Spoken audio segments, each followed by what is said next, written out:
нашите општини се со неспособни градоначалници.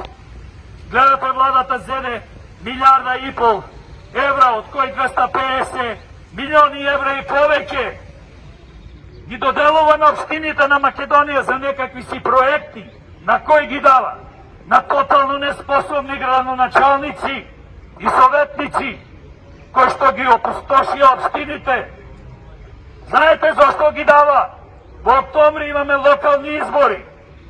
Нив тоа му одговара, затоа што подкупуваат. Сега ќе гледаме низ Битола, се градат улички, тротоарчина, можда да се изгради, можда велам една градинка, да не зборувам за друго. А каде е нашата болница да се реновира? Да имаме лекари платено 3-4 пати повеќе, медицински сестри. Зошто ние во нашата болница умираме секојдневно? Денес дојдов од закуп, морам ова да ви го кажам. Мој добар другар почина и вели, жената му и син му, 2 недели бронхитис, лежи во болница, немаше лекар да го прегледа. Тоа е катастрофа да ги бркаш лекарите.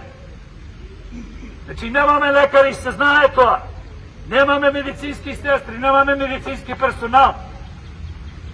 И како ние ќе живееме вака, бре луѓе?